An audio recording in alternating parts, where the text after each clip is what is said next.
The first part of the elections have been conducted. They have been won and lost, and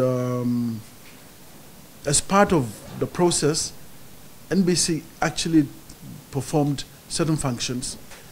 We had a national monitoring system that was put in place that involved all members of the board of management of NBC on a 24-hour basis, and this was also replicated all over the Federal Republic of Nigeria.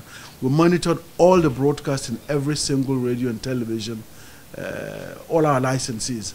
We monitored exactly the way people performed during the elections.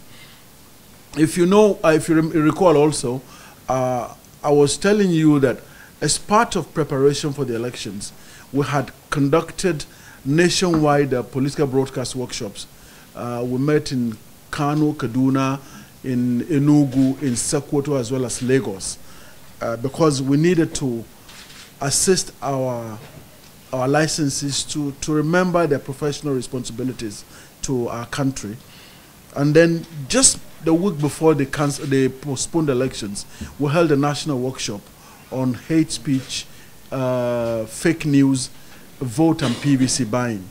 Over 250 people came from different sectors around the country. Again, it allowed us to concentrate our minds about the situation. And then to conduct training programs again for our colleagues and licensees around Nigeria. And at the moment, we are working on a partnership with INEC, with the EFCC and the FIU on tracking campaign financing in Nigeria. It's a very vital part of deepening the democratic process in our country. Well, despite our various interventions, at the end of the presidential election, which held on the 23rd of February 2019, 45 stations were found culpable of infractions of the provision of the Nigeria Broadcasting Code and have been sanctioned accordingly. We gave them the highest level of sanctioning possible under the NBC, which is to make them to pay ₦500,000. Every single station, 45 of them, and they cut across the entire Federal Republic of Nigeria. The Commission also sanctioned stations that allowed politicians to make abusive, inciting, and provocative statements during rallies. And this has happened on several radio and television stations, particularly, unfortunately, on the big national networks, such as NTA, AIT, Channels TV, and TV News. There are also several state radio and television stations involved in these various infractions. Only recently, JFM, for instance, in Jos, was sanctioned for broadcasting, particularly inciting broadcast by a preacher who moved away from religion into the arena of politics and was saying particularly inciting stuff. And we want to warn all the stations that the continued use of hate and inflammatory comments that threaten the security of the country will lead to one step, the final step, the shutdown of stations. And it's important for us to mention this, because as we move to the next election next week, all the stations that we have sanctioned, the 45, those that we have not sanctioned, the next step is not to sanction, make them pay ₦500,000. We are going to close down stations that take the next step in terms of these infractions. That is actually the kernel of our meeting today.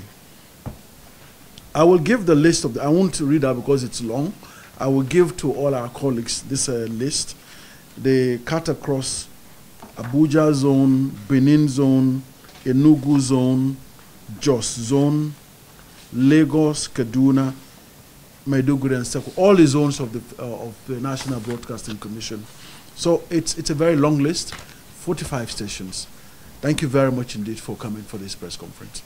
I'm willing to take your questions, please. To the political broadcast, the broadcast during these elections. That's why we went for the state-first level of sanctioning. Yeah. Yes. I really wanted to know, is it only for them to pay down? Unfortunately, we can't take a station to jail, But it's not the individual who, it's the station that is our licensee. So it's the station that's our licensee that we sanction. Yeah. Okay, sorry, please. Yeah. The engagement is still the Nigeria Broadcasting Code. We cannot operate outside of the code.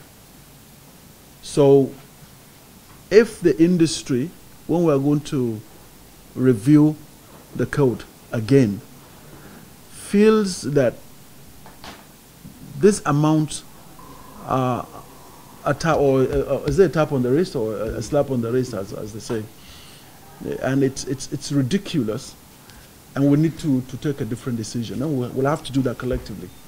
The beauty of it